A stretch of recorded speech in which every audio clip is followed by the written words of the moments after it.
안녕하세요. 군사돋보기입니다. 기쁜 소식이 아닐 수가 없습니다. 드디어 첫 비행을 앞두고 있는 우리 한국의 KF-21 보람의 국산 전투기가 아시아의 최강 전투기가 될 것이라는 소식이 해외 외신을 통해 전해졌는데요. 해군과 공군에서 각각 차세대 전투기를 개발 중인 인도에서 우리나라의 KF-21 전투기에 대한 경계심을 드러내고 있습니다. 그런데 그런 인도계 매체 유라시안 타임즈에서 한국의 KF-21 국산 전투기를 극찬하는 이례적인 기사 보도를 내보냈는데요. 스텔스 리그에 등장한 새로운 루키 코리안 파이터 아시아 완전 재패를 목표로 첫 비행을 준비하다라는 제목으로 기사를 보도했습니다. KF-21 보라매를 가장 크게 경계하고 있을 인도가 왜 이렇게 KF-21을 극찬하고 있는 걸까요? KF-21 보라매 전투기는 일부 6세대 전투기 기술까지 들어가 우리가 예상하는 것보다 훨씬 더 혁신적인 전투기가 될 것이라는데요. 정확히 KF-21의 어떤 성능이 6세대 전투기의 요소가 될까요? 이 능력이 갖춰지면 KF-21은 미래 새로운 전쟁 개념을 수행할 수 있는 게임 체인저가 될 것이며 중국과 같은 거대한 적을 상대할 때도 대응하기 어려운 수준의 막강한 군사작전 수행 능력을 우리 군이 갖추는 데 있어 필수적인 존재가 될 것으로 보입니다. 어떻게 그것이 가능할까요? 전문가는 아니지만 해당 분야의 정보를 조사 정리했습니다. 본의 아니게 틀린 부분이 있을 수 있다는 점 양해해 주시면 감사하겠습니다. 현지 시각 6월 18일 인도계 매체 유라시안 타임즈는 독자적인 국내 기술로 개발된 카이의 KF-21 보라매 전투기가 역사적인 첫 비행을 위해 만반의 준비를 갖추고 스텔스 전투기 개발 역량에 진전을 이루고 있다고 보도했습니다. 대한민국 국방부의 공식 발표에 의하면 현재 KF-21 지상시험은 총 8대로 한창 진행 중에 있는데요. 여기에는 비행 시제기 6대와 구조 시제기 2대로 구성되어 진행되고 있습니다. 현재 지상시험 진행률은 전체 시험 계획 대비 약 50% 수준이지만 최초 비행 전에 수행해야 하는 SOF, 즉 안전비행 항목 관련 시험 조건 기준으로는 약 95%의 진전을 이뤘습니다. KF-21 CJ1호기는 며칠 안에 저속, 중속, 고속 시험을 포함한 지상 활주 시험을 예정대로 완료시켜 마지막 남은 5%를 채울 예정인데요. 이 CJ1호기의 다음 일정은 7월에 있을 대망의 초도 비행입니다. 6대의 시제기가 순차적으로 비행시험에 참여하게 될 것이며 2026년부터 본격 양산을 시작할 계획인데요. 그 전까지 KF-21의 시제기들에게는 2000번 이상의 혹독한 시험 비행이 기다리고 있습니다. 카이에서는 KF-21 보라매 전투기를 2032년까지 120대 생산을 목표로 하고 있는데요. 그중 시제기 한 대는 이제까지 한 번도 공개된 적 없었던 복자식 모델이었는데 이 모델에게 앞으로 많은 가능성이 남아있다 생각합니다. 유라시안 타임즈는 KF-21 보라매를 스텔스 능력을 갖춘 4.5세대 전투기로 소개하면서 5세대 이상급으로 진화하는 전투기라고도 소개했는데요. 유라시안 타임즈는 KF-21 블록 1의 전면 RCS를 0.1제곱미터 이하로 추정하면서 4.5세대 전투기 중 가장 우수한 저피탐 성능을 갖추게 될 것이라 평가하고 있습니다. 특히 유라시안 타임즈는 KF-21 전투기의 항공전자 장비 수준에 대해 F-35와 대등할 것이라 평가하고 있었는데요. 하지만 이 정도로는 5세대 스텔스 전투기의 성능을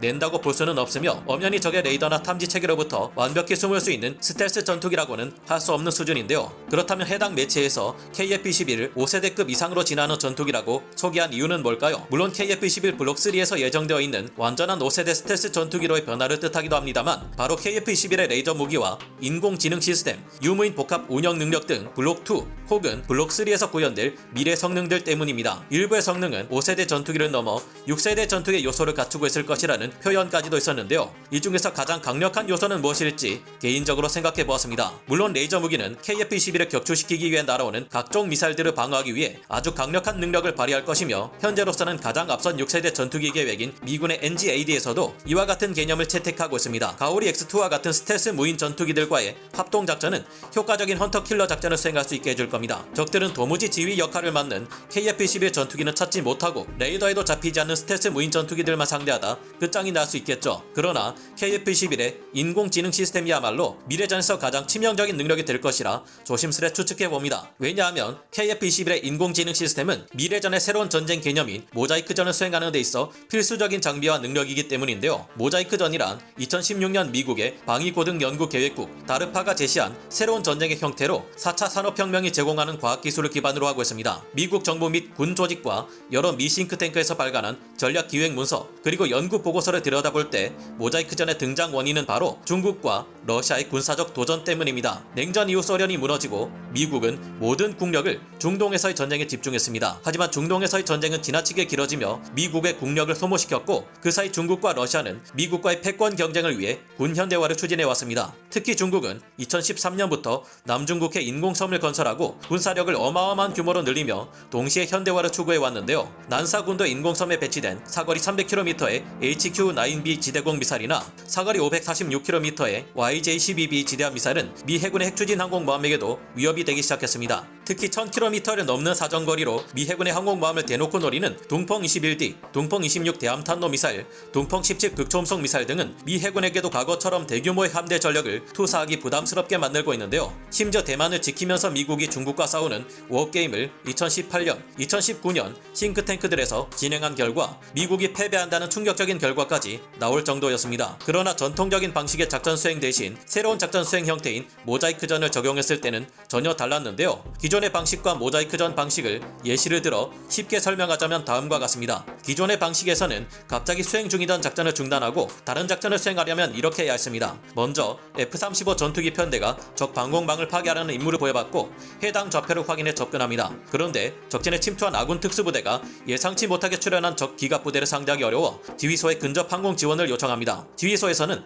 F-35 전투기 편대에게 적의 방공망을 파괴하는 임무를 중단하고 적 기갑부대를 파괴하라는 새로운 임무를 지시합니다. 새로운 명령을 하달받은 F-35 편대가 제2담과 같은 항공폭탄을 투하해 적 기갑부대를 공격합니다. 반면 모자이크전에서는 이런 방식을 따릅니다. 먼저 F-35 편대가 적 방공망을 파괴하라는 임무를 하달받고 해당 좌표를 확인, 접근합니다. 그런데 적진에 침투한 아군 특수부대가 적 기갑부대 강력한 저항에 부딪혀 근접 항공 지원으로 적 기갑부대를 파괴해 줄 것을 요청합니다. 여기부터 크게 달라지는데요. F-35 편대는 획득한 정보를 인공지능으로 분석하고 새로운 적인 기갑부대를 타격할 수 있는 최적의 전력으로 주변에 무엇이 있는지 탐색합니다. 그리고 인근의 지상 화력 체계와 관련 정보를 공유하는데요. 지상에 있는 화력 자산 중 에이테킴스와 같은 전술 지대지 미사일이 가장 적합한 타격 전력이라는 판단을 내린 F-35 편대는 지대지 미사일이 발사되면 이를 대신 유도해 적 기갑부대를 공격합니다. 그리고 원래의 목표인 방공망 제압 작전을 수행하기 위해 가지고 있는 항공 유도 폭탄인 제2담이나 항공 유도 폭탄을 투하합니다. 전통적인 방식에서는 새로운 명령을 수행하는데 시간도 오래 걸리고 F-35 편대가 원래 임무를 수행하지 못한 채 다른 임무를 수행해야 했습니다. 반면 모자이크전 방식은 거의 실시간으로 유연하고 빠른 대응이 가능하며 F-35 편대가 본래 임무에 더해 예정이 없었던 적 기갑부대를 타격하는 두 가지 임무를 모두 수행할 수 있게 되었는데요. 전통적인 방식에서 결심을 내리는 지휘소의 역할을 F-35 전투기의 인공지능이 대신함으로써 본래는 할 수 없었던 임무를 추가로 수행할 수 있을 뿐 아니라 급변하는 상황에도 훨씬 효율적인 대응이 가능해지는 것인데요. F-35 전투기 편대뿐만이 아니라 다른 모든 화력 자선과 전투 플랫폼들의 AI가 이처럼 네트워크로 연결되어 있을 경우 하나의 작전을 수행하는데도 적군이 전혀 예상하지 못한 다양한 공격 수단과 방법을 가지게 됩니다. 적군 입장에서는 그만큼 수없이 많아지는 경우의 수에 대비해야 하고 이렇게 대비하다 보면 반드시 어느 한 곳에 빈틈이 생기기 마련이죠. 실제 미국의 워게임에서도 이처럼 모자이크전 방식의 공격을 수행했을 때 중국군이 제대로 대응하지 못하는 모습을 보여주었다고 합니다. 정해진 모양의 퍼즐은 한 조각만 빠져도 전체 그림을 완성하기 어렵지만 모두가 같은 사각형 모양을 하고 있는 모자이크는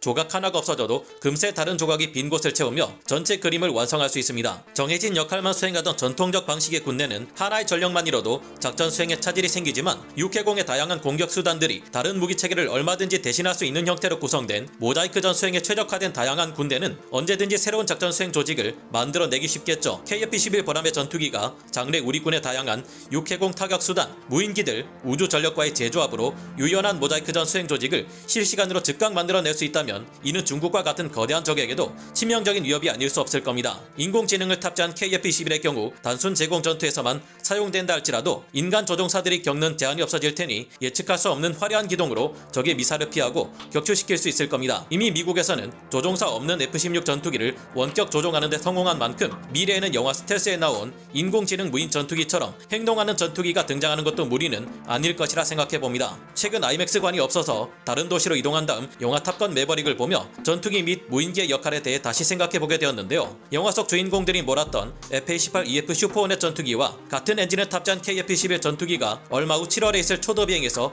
화려하게 비상해 우리의 미래 안보가 어둡지 않다는 것을 보여주었으면 합니다. 오늘 군사 돋보기 여기서 마치고요. 다음 시간에 다시 돌아오겠습니다. 감사합니다. 영상을 재밌게 보셨다면 구독, 좋아요, 알림 설정 부탁드리겠습니다.